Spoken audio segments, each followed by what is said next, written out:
My career requires me to travel constantly across the US, and I've stayed in every kind of establishment, from roadside motels to luxury chains. But the one place that shattered my understanding of reality was the Blackwood Hotel in Richmond, Virginia. It's a grand, century-old building, all dark oak and tarnished brass, known locally for its faded glory and persistent rumors of former theatrical residents who never checked out. I was there for a week-long conference and was assigned to room 411. I'm a rational man. I believe in physics and logic. But what happened in that room convinced me that some energies linger long after the curtains close. The hotel itself was heavy with silence, smelling of dust and expensive old carpet. Room 411 was spacious, with high ceilings and a colossal four-poster bed. The moment I walked in, I felt an oppressive, concentrated cold near the small decorative fireplace. Even though it was summer outside, the feeling wasn't exactly threatening. It was more like being acutely observed. I set my briefcase down and immediately noticed the antique vanity mirror. It was huge, framed in dark, intricate wood, and it felt too dominant, catching the room's light in a way that made every corner seem just slightly shadowed. I tried to shake the feeling, rationalizing it as the effect of the hotel's age. But the initial cold greeting in room 411 was the first subtle warning that I was not alone. The strange occurrences began on the second night. I woke up sharply at 3:15 a.m., not from a dream, but from the sound of someone quietly clearing their throat right beside the bed. I shot upright, heart hammering, but the room was dark and silent. I checked the doors, the windows, everything was secure. The next morning, I noticed a detail I'd missed. The framed print hanging over the fireplace was tilted at a severe, unnatural angle, almost 45 degrees. I straightened it, but 20 minutes later, returning from a quick trip to the lobby, it was tilted again. This wasn't prankster stuff. The tilt was too precise, too aggressive for a draft. Later that evening, while reviewing notes at the small desk, I became aware of a new sound, a slow, rhythmic tap-tap-tap coming from the bathroom. Always 3 taps, separated by silence, like someone meticulously filing their nails. I got up, opened the bathroom door. The room was empty, the light off, and the tapping instantly ceased. The third night was when the paranoia fully set in. I went to bed, but the feeling of being watched was overwhelming. Every time I closed my eyes, I felt a distinct pressure on the edge of the mattress. A slight indentation, as if someone heavy was sitting there, studying me. I kept opening my eyes, seeing nothing but the heavy shadows. Then, I heard a new, deeply unnerving sound, originating from the huge vanity mirror. It was a very low, almost inaudible humming, a single, resonant note that seemed to vibrate in the air around my head. It sounded like a woman's voice, not singing a tune, but sustaining one unwavering, deeply melancholic note. I grabbed my phone, turned on the flashlight, and pointed it at the mirror. As soon as the light hit the glass, the humming stopped, but reflected in the center of the mirror, which was otherwise perfectly clear, was a tiny, distinct patch of condensation, like breath on a cold day, just for a moment, and then it was gone. On the final night of my stay, the activity reached its chilling peak. I had intentionally left the vanity mirror covered with a bath towel, hoping to block whatever energy was focusing there. I woke up suddenly, breathless, feeling the immediate, intense cold that heralded its presence. The towel was lying on the floor. I didn't see anything, but I could smell a faint, sharp scent of lavender and old stage makeup. I was too scared to move. Then, the door to the closet, which I'd meticulously checked and secured, slowly began to open, inch by quiet inch. I watched, frozen in the bed, as a shadow began to stretch out of the opening. It wasn't a solid shape, but a wavering, elongated column of absolute blackness. The air was now so cold that I felt a sharp pain in my head as the shadow stretched toward the bed. The humming returned, louder this time, not a single note, but a rising, vibrating crescendo that made the glass in the windows tremble. Suddenly, the shadow coalesced near the foot of the bed, and a low, dry voice, sounding like brittle silk, whispered directly into the silence, "You're a terrible audience." At that same instant, the antique clock on the bedside table spun violently, shattering its glass face, and a single, heavy objecta, solid brass, drawer pull from the desk flew across the room and smashed into the vanity mirror with incredible force, leaving a single, radiating starburst crack. I vaulted out of bed and ran, not stopping until I was out of the room, leaving my unpacked bags behind. I checked out at 4:30 a.m., telling the sleepy clerk I had an early flight. I never returned for my things. I later researched the Blackwood Hotel's history and found an article about a tragic, local actress who had committed suicide in room 411 in the 1920s after a career-ending performance. Her death was attributed to poisoning, often associated with a lavender scent. The haunting isn't about being hurt, it's about being judged. To this day, the thought of that fragmented mirror and that whispering voice fills me with a cold, hollow dread. She was looking for applause, and all I could give her was my fear.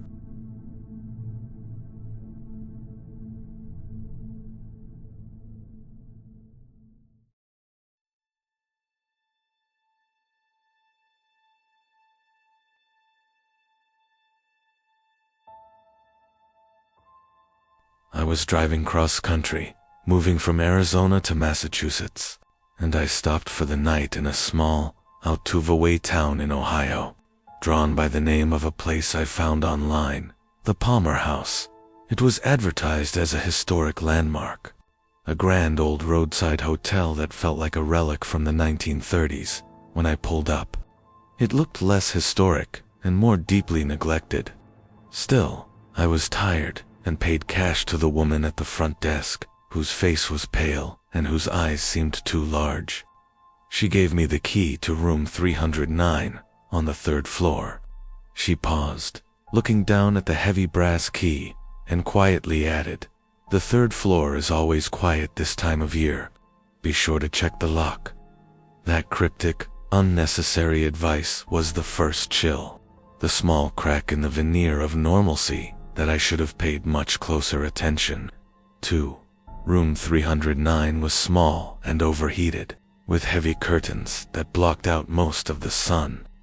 The wallpaper was a sickly floral pattern that seemed to crawl in the poor light, but the room itself felt empty, save for the pervasive smell of wood smoke and something else, something sharp and clean, like ammonia. I planned to get up early, so I set my alarm, plugged in my phone to charge on the bedside table, and passed out. When I woke up, the room was dark.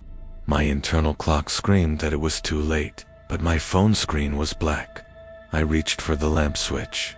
It didn't work. I finally found the bedside clock, a cheap digital model, and its display was dark. I checked the phone. It was fully charged but wouldn't turn on. I had no idea what time it was, and the silence from the hallway outside was absolute, a deadening void that made the small room feel like a vacuum. That lack of light and time was the true beginning of the dread. I managed to find the door and stumbled into the hallway. The 3rd floor hallway was impossibly long and dim, illuminated only by a single, flickering fluorescent tube at the far end. My footsteps on the thin carpet sounded unnaturally loud. I was looking for an ice machine, or maybe just a working clock, when I noticed something strange about the doors. They all looked the same heavy dark wood, but they were all numbered sequentially until I reached a gap. Between room 307 and 309, there was an unmarked door. It was the same size and shape, but it had no number, no handle, and no keyhole. It was just a seamless dark plane in the wall. As I walked past it, I distinctly heard a sound from the other side, a slow, dragging sound, followed by the faint, rhythmic squeak creak of an old rocking chair. I froze, my heart racing, and the sounds abruptly stopped. I quickly rationalized it as sounds from other rooms bleeding through, but the door's blankness felt like a conscious concealment. I started walking toward the working light at the end of the hall, and that's when the hallway began to change. I looked down at the carpet. The floral pattern that covered the floors seemed to shift subtly in the flickering light, becoming denser and darker, like stains were blooming on the fabric. I sped up, passing another set of doors, and suddenly, my reflection in the dark, lacquered wood of a doorframe looked wrong. It wasn't MIT, was a slightly shorter figure, wearing clothing that looked like it was from the 1930s, a dark, bulky suit. I spun around, seeing nothing but the empty hall behind me, and when I turned back to the door, my own reflection was back. But now it looked exhausted and terrified. The air temperature dropped so sharply, it felt like walking into a meat locker. I was nearing the end of the hall, desperate for the elevator, when I heard it, a low, mournful, constant weeping coming from behind room 315. It wasn't loud, but it was raw and utterly without hope, a sound of profound despair. I stopped, and the weeping immediately transformed into a clear, dry whisper that seemed to float directly down the hallway toward me, saying my name, David. You shouldn't have stopped here. It was a voice I didn't recognize, raspy and dry, like old paper. As the whisper faded, I looked up and saw that the single light at the end of the hall had died, plunging the far end into total, suffocating darkness. The only light was a dim wash coming from my room, 309, far behind me. I realized with sickening clarity that the elevator must have been right where that blank door was located. I had walked too far. I spun around and ran back toward the dim light of room 309. But as I ran, I heard the sounds return, amplified and distorted. The sound of the rocking chair was now frantic, violent, as if someone was throwing their weight into it. And from behind the unmarked door, a heavy object slammed against the wood, sending a deep, resonant thrum through the floor. I slammed the door to 309 shut, fumbling for the key. As I jammed it in, I heard a wet, rapid tapping on the other side of the door, just above the peephole, and a low, frantic scratching that was trying to find a purchase on the smooth wood. I stood with my back against the door until morning, when the sunlight finally pierced the heavy curtains. The phone, the clock, and the lamp all flickered back to life, showing the exact time, 7 a.m. I packed my bag in less than 5 minutes and fled. I didn't stop at the desk.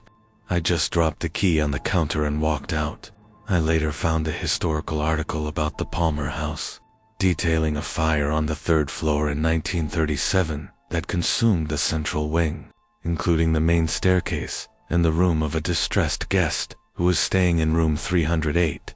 There is no room 308 in the hotel now, just that solid, unmarked wall. I drove away that morning, leaving the silence of the Palmer House behind, forever haunted by the terrifying realization that I hadn't been lost in a hotel hallway, had been walking through a piece of time that simply refused to let me pass.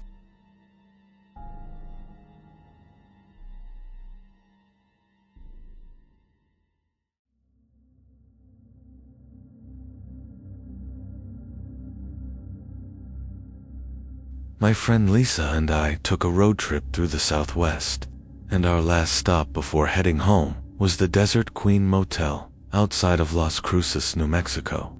It was a classic 1950s motor court single-story, U-shaped buildings surrounding a faded pool. The place was nearly deserted. The check-in was handled by a frail, silent man who just slid a keycard across the counter for room 12. As we walked to the room, the desert air felt suffocatingly still, and the peeling paint and broken neon signs suggested that the motel had died years ago, even if its structure hadn't fully collapsed. The first sign of real wrongness was a bizarrely placed object right outside our door. There was an old, tarnished metal box mounted on the wall, about the size of a shoebox. It was clearly an antique intercom unit, complete with a small speaker grill and a single, rusted push button. It looked like it hadn't worked in decades, but but it radiated a low, almost vibrating heat. Room 12 was sparse, with 2 stiff beds and a cracked tile bathroom. The moment we dropped our bags, the air felt thick, heavy with an almost palpable sadness. The rest of the afternoon was normal, but once the sun dropped, plunging the desert into a cold, immediate darkness, the atmosphere in the room changed. We were sitting on the beds, scrolling on our phones, when a sound from the wall unit outside startled us. It was a short, sharp electronic bzzzt that cut through the silence. We exchanged a look, and Lisa went to the window, pulling the curtain aside. The area outside was empty. We convinced ourselves it was a short in the old electrical system. But the sound wasn't random, it was rhythmic. About every 5 minutes, that single, loud bzzzt would ring out from the intercom. It was annoying, but the unnerving part was the absolute silence that followed each one. It was like a notification that no one was answering. The rhythm eventually wore us down, and we decided to try and sleep. Around 2 a.m., the bzzzt changed. Instead of the static-laden buzz, it became a clear, distinct, ding-dong sound, exactly like an old-fashioned doorbell. It only happened once. The silence that followed was instant and total. Then, from the speaker grill of the unit outside our door, we heard a sound that turned my stomach to ice. The distinct, low, wet sound of someone taking a deep, shuddering breath. It wasn't a mechanical sound. It was organic. We were both sitting bolt upright in bed, listening. Lisa whispered, "Someone's out there." I crept to the window, peered through the gap in the curtains, and saw nothing. The light outside was out, leaving only deep shadows. I went to the door and pressed my ear to the wood, trying to hear footsteps. Nothing. But then, the intercom spoke. It was a woman's voice, very close to the unit, but muffled, as if she was speaking into a handkerchief. The voice was strained and ragged, sounding profoundly exhausted, and it simply said, "Room 12. Please let me know if he comes back." The sound was so quiet, so desperately close, that it seemed to come from inside the door itself. I frantically checked the deadbolt in the chain, my hands shaking. I felt a wave of icy cold wash over me, concentrating right where my ear was pressed against the wood. I backed away, stumbling over a shoe, and that small noise seemed to trigger the entity. The intercom unit outside began to buzz and chatter wildly, a chorus of loud, rapid static that sounded like dozens of voices speaking at once. Through the noise, we could both hear a new sound, a sound of heavy, deliberate running, passing rapidly right in front of our door, the slap of old leather soles on dry concrete. The footsteps stopped abruptly, right outside room 14, 2 doors down. The static on our intercom instantly vanished. It was replaced by the low, strained voice of the woman again, sounding even closer and more desperate this time. He's in 14 now. I heard the lock turn.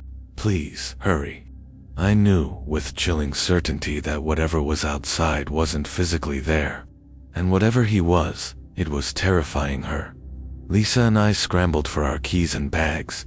As we were unlocking the door, preparing to make a break for the car, the intercom outside made a final, horrifying sound. It wasn't a buzz or a voice. It was the sustained, high-pitched shriek of pure, agonizing terror, cut short by a sickening thud, and then an immediate, absolute silence. We yanked the door open, ready to run, but stopped dead. The hallway was empty. There was nothing, except for the tiny, rusted intercom unit mounted on the wall. But stuck to the speaker grill was a single, tiny wisp of dark, silky hair. Too fine to be ours. We drove non-stop until we hit the next state. I later discovered through a very old, dusty newspaper article that the Desert Queen was the site of a tragic incident in 1963. A woman staying in room 12 had been murdered by her husband after he tracked her down. The most disturbing detail: her name was Maria. The article also mentioned a faulty intercom system that had been disabled after guests in adjacent rooms complained about hearing desperate calls for help that no one could trace. I never figured out who was running toward room 14 or why the intercom was only speaking to us. I only know that the Desert Queen is less a motel and more a trap, forever reliving one dark night and still begging for someone, anyone, to pick up the call.